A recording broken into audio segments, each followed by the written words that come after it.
Welcome to the Dice Tower, a series of video reviews about board and card games. Here are your hosts, Tom Vasel and Sam Healey.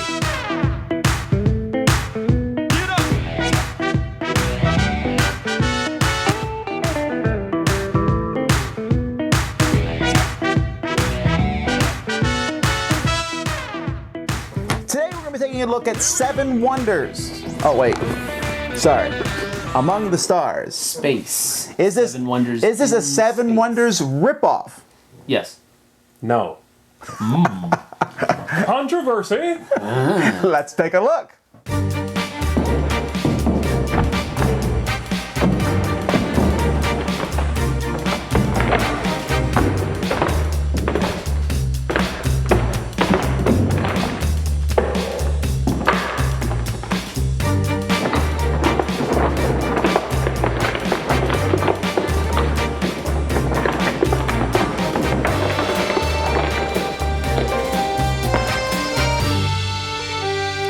Okay, here's a scoreboard that's used over the course of the game to keep track of the scoring. It's actually not the best scoreboard in the world because it has this kind of funky thing, but whatever. It's here to keep score, and that's the last we're going to take a look at it. Because the game is all about cards. Each player is going to start with one of these power stations in front of them. This is what you'll start with. All power stations are the same. They all start with 2 energy cubes on them. It's your main reactor. And then each player is also, if you're playing the full game, which you should, is going to start with a special ability. You'll have a alien race, and they give you kind of a special thing. Like, for example, the VAC here, their main reactor is basically a wild. It's one of every color. If you play the Zebuti, you get $13 every turn instead of 10. And this person gets extra points, the Humarines or whatever they're called. And so there's all different aliens, and basically this just gives you a power that you have that nobody else has. You're also going to put several objective cards on the table, and these are points that people can score at the end of the game. Like, for example, here, whoever builds the most yellow locations will get 5 points. Whoever builds the most blue gets 5 points also. You are then going to make a deck. All these cards are included for a 3-player game, and then if you have a 4-player game, you add these. And then there's a deck of special cards, and you will add a certain number of those depending on how many players are in the game. Then you start the first of 4 rounds, and in each round, players are going to be given 6 cards. You're going to take a look at these 6 cards that you've been given. You're going to choose one that you're going to play and put it face down, and everybody will turn these cards over at the same time. Now, most of the time when you turn over a card, you are going to pay the credits here. You get 10 credits every round, and so this one costs 1 credit, and then you will place it adjacent to a spot already in your space station. So I can put it here, underneath. And then once you're done placing it and paying, you will score points for it. So for example, this one here gives you 1 point, but it also gives you 2 points, you notice, if you place it adjacent to another crew quarters, which we have not done. And so that was pretty simple. Then maybe later on I put out this one, because once you're done taking the card, you will then pass your whole hand of the cards to the next person, and it switches direction each round. And then you'll take a handful of 5 cards and pick one of those and play that, and you'll keep going until you've played all 6 cards. So see, this one here costs 3, gives me 2 points, and gives me $1, basically 1 credit for each power reactor in the station. And so there's all sorts of things as you put these out here. Now some of them, for example, this medical facility, there's a couple things that you want to notice about this. One, you notice there's a max 4. That's the most extra points you can get out of it. Other ones, like for example this command center, it shows a 1 there. That means you can have 1 command center in your building. But when I build this medical facility, it needs 3 credits, but it also needs an energy cube, which means that it needs to be 1 or 2 spaces away from a main reactor, so I can move an energy cube there and spend that.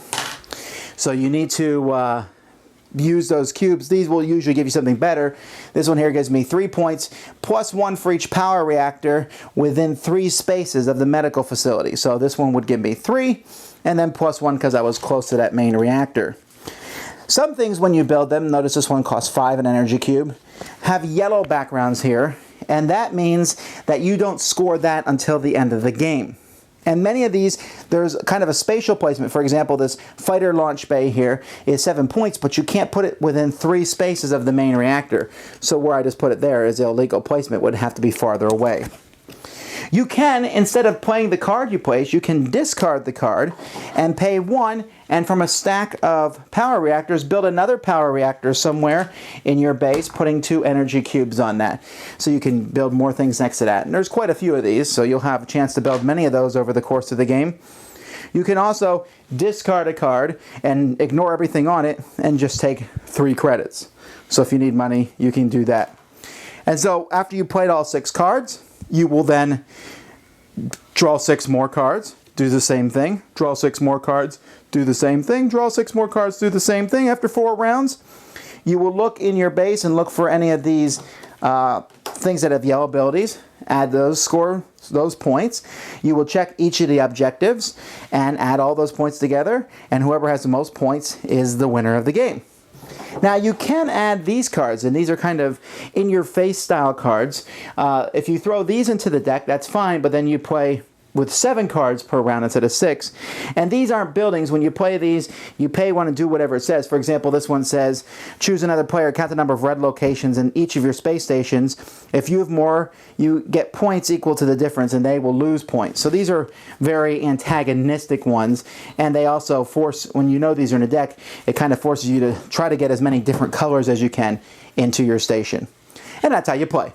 All right, well, this isn't a Seven Wonders ripoff any more than Seven Wonders is a ripoff of any kind of drafting game. Fairy Tale. I'm actually really surprised that there's not more drafting games out there. Hey, didn't Seven Wonders win Most Innovative like last year? No, okay. The Dice Tower Awards. The awards for you. Now, this game actually doesn't really have a lot in the box. Whoa. Yeah, I know. Holy whipped cream, Batman. Well, I mean... That's expansion room. that's what I was going to say. Okay, this game is drafting, but it mixes drafting with a spatial aspect. You're building your space station in different ways, and there are cards that give you bonuses for being close to other rooms. There are cards that you need to get energy, so they need to be close to an energy thing. Yep. But other than that, it's very similar to Seven Wonders, except that there's less resources. It's a money. You're using money or credits to pay for things. The spatial aspect is important, and the theme, I think, is also a nice, refreshing change. And a lot of the rooms actually make sense with what they do, some of them. Mm-hmm. Well, it's a space theme, but it's not the usual space theme. You're in space, but you're not in space fighting some aliens or doing some crazy... You're building a space station. Somewhat abstractly, in 2 dimensions, and it's not... But it's a theme that I don't think it's really been used that much, if at all. In space, yes. Just building a space station, no combat, none of that.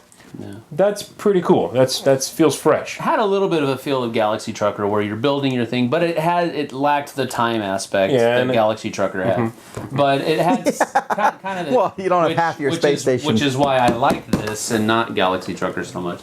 Am I the only one here who likes that game? Yes.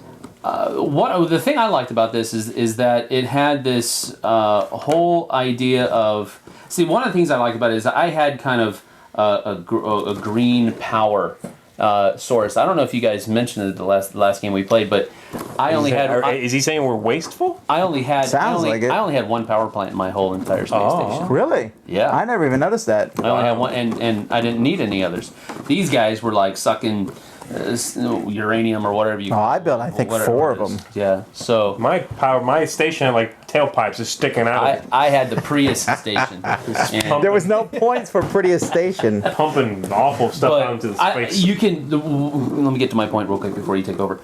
I went that route, and you can. I think that's a cool thing. You can tailor your space station how you want to build. Yeah. And you can take these different avenues. You can take the power hungry avenue where you need power to your turrets and cannons and all this other kind of stuff, or you can build gardens and observation decks and all this other, which is what I just stopped laughing at me. And I had a great time with it.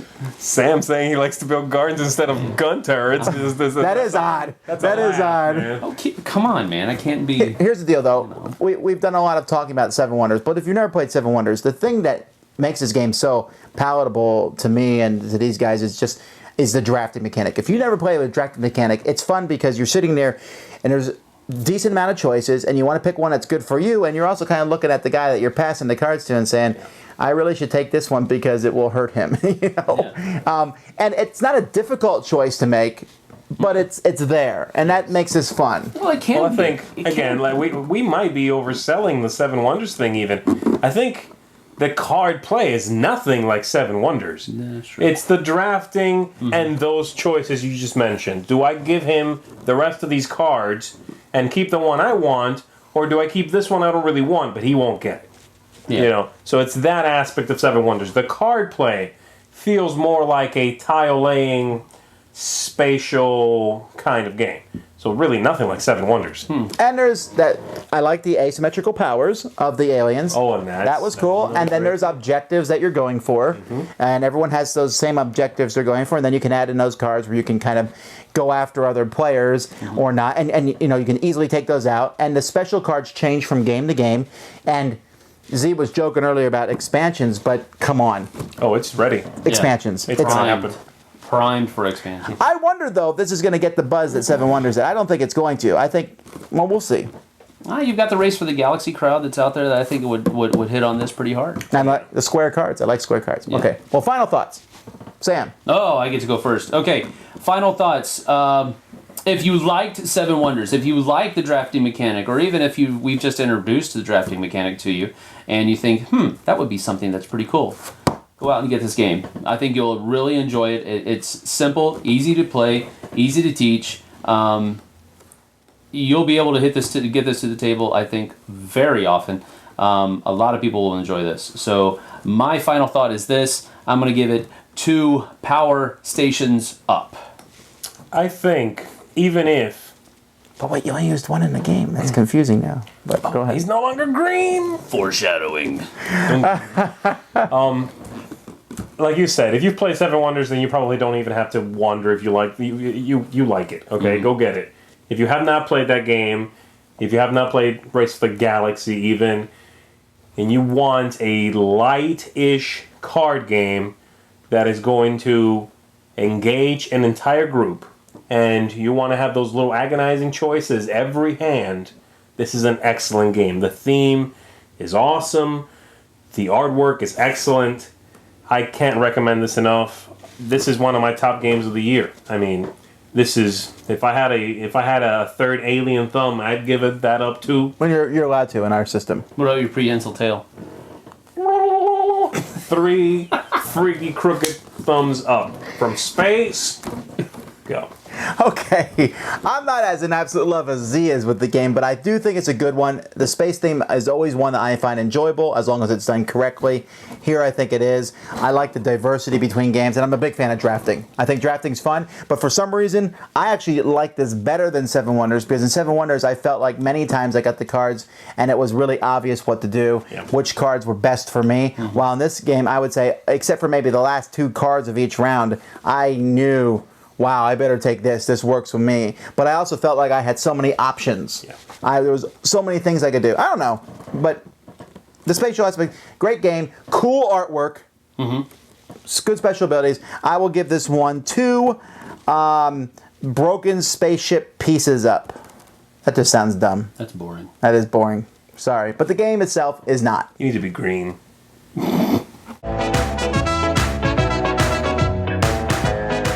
Thanks so much for watching the Dice Tower videos.